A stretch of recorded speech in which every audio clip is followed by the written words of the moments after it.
Vamos lá, quero ouvir aqui Walter Mairovich. Quando o presidente Donald Trump diz que a Venezuela é um país morto e que nós temos que reconstruir, que direito que ele tem de falar isso? Hein, professor? Eu sei que ao longo desses últimos 2 dias o senhor falou bastante já a respeito disso, inclusive aqui no UOL escreveu a respeito disso, né?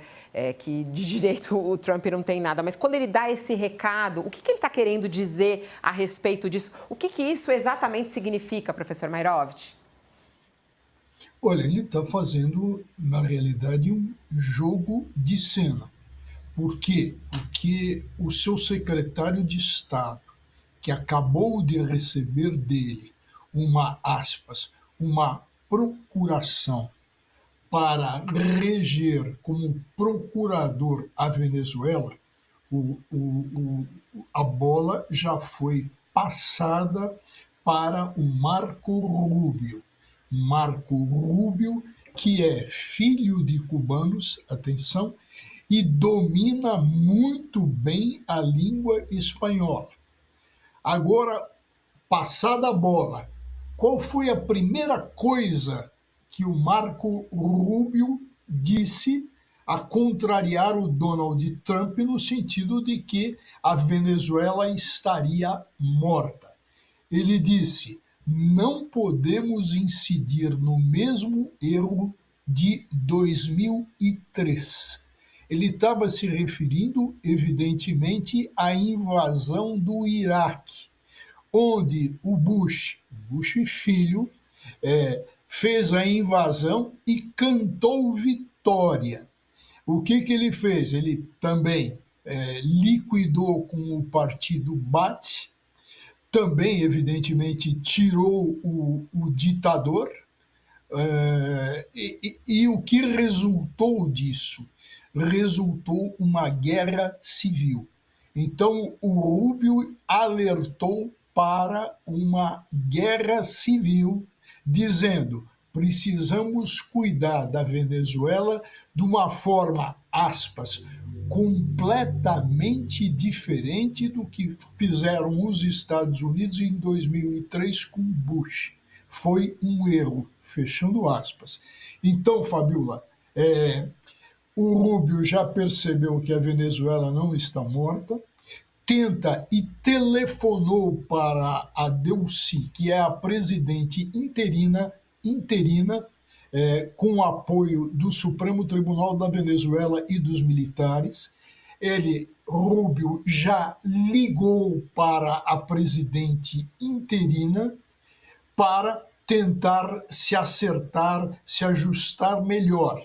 O objetivo dele é ficar à distância como aspas, um procurador, um fiscalizador, e deixar que a Venezuela se acomode à nova situação sem o tirano Maduro. Então, esse é o quadro, e isso mostra, evidentemente, que a Venezuela não está morta, que os Estados Unidos estão preocupados e que o Trump põe algo para jogar no diversionismo ao falar da Groenlândia, e a Dinamarca já chiou, ao falar de Cuba e ao falar da Colômbia, como se fossem os próximos alvos. Queria até, já que você tocou nesse ponto da Colômbia, a gente separou também a fala do Trump a respeito da Colômbia. E foi uma fala muito forte, inclusive, né, no qual ele é questionado o que ele acha de uma ação militar contra o governo da Colômbia. E aí ele falou: me soa bem, foi o que ele disse. E aí foi para o ataque em relação ao Petro, chamando ele de doente. Vamos assistir esse trecho também da entrevista de Donald Trump. We have a very sick neighbor. It's not a neighbor, but it's close to a neighbor. And that's Venezuela. It's very sick. Colombia is very sick, too, run by a sick man who likes making cocaine and selling it to the United States.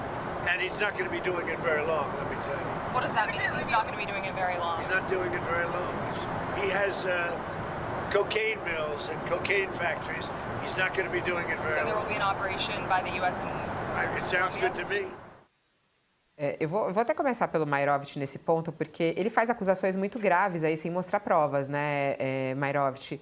Porque ele diz o seguinte, ele fala que o Gustavo Petro é doente e tem fábricas de produção de cocaína. E aí ele diz, me soa bem a questão da possibilidade de uma invasão, assim, uma ação militar na Colômbia. É uma ameaça? Isso realmente pode vir a acontecer, na sua opinião, Mairovich? Olha, da cabeça do Trump pode acontecer qualquer coisa. Desde que gere lucros, dividendos. Veja que com relação à Groenlândia, ele chamou de estado puro e estado importante. Ora, a Groenlândia não é um estado, a Groenlândia é uma possessão da Dinamarca. Então ele fala da pureza, ele ameaça falando que está cercado de navios, a Groenlândia, a ilha cercada de navios chineses e russos. Ele faz essa encenação quando ele está interessado, evidentemente, na exploração da Groenlândia. Quando ele fala da Colômbia, ele fala o quê? Ele quer grudar, atenção, para justificar a invasão ilegítima, um atentado à soberania da Venezuela, o que ele usou?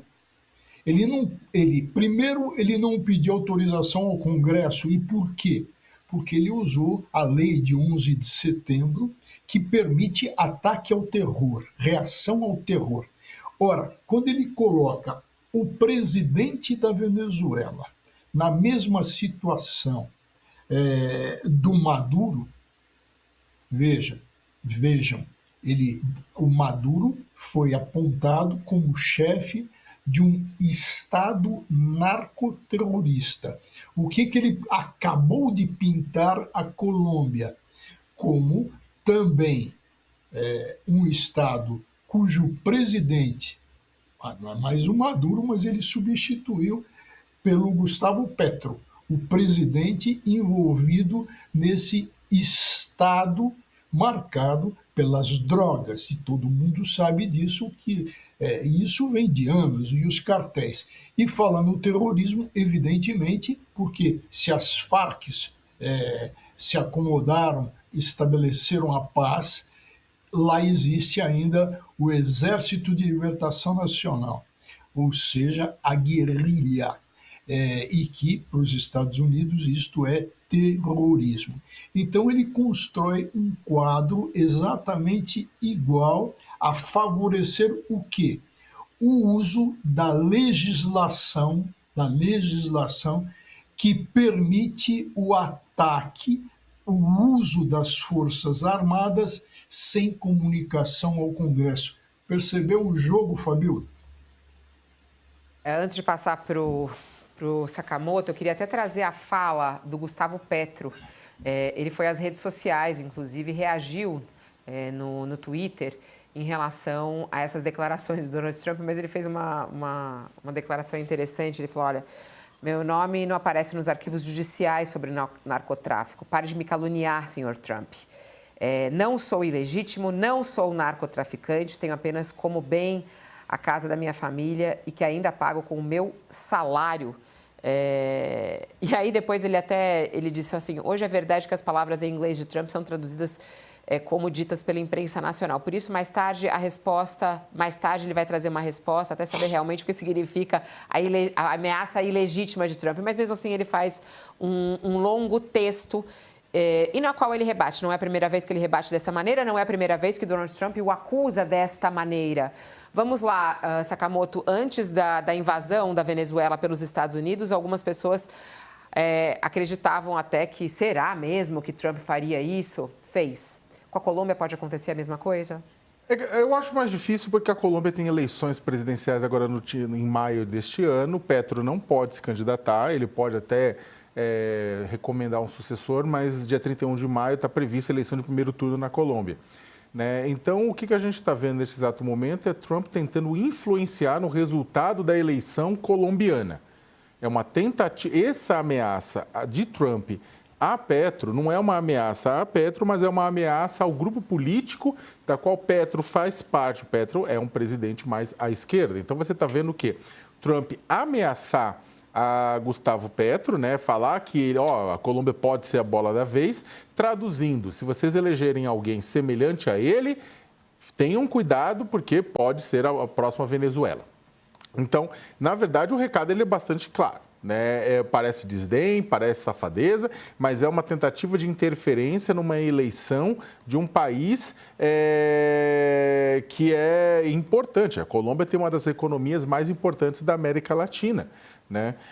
E que tem uma presença muito forte dos Estados Unidos na Colômbia. Vamos lembrar que o próprio grande laboratório da guerra às drogas, né, estabelecida pelos Estados Unidos, foi a Colômbia, ainda é, em grande sentido, a Colômbia. Né? Agora, e só para fazer um anexo e um adendo a isso, Fabiola, o bombardeio da Venezuela foi o primeiro, né, ataque do governo norte-americano ao continente americano, desde, é claro, a deposição do general Noriega no Panamá em 1989. E também, naquele momento, a justificativa era drogas. Né? E a gente sabe que os Estados Unidos usam sistematicamente a justificativa de drogas sem ser drogas. No discurso que o Trump deu logo depois da ação militar que capturou Maduro, ele deu nada de espaço para a democracia, e aí é muito engraçado ver o bando de pamonha na internet dizendo que tudo foi pela democracia. Acorda, gente. Se o pessoal ficar bravo comigo, mas vai ler, pelo amor de Deus. Né? Então, assim, não, foi só pela democracia. Cláudia, senta lá. Tem questões geopolíticas e tem questões de petróleo no meio.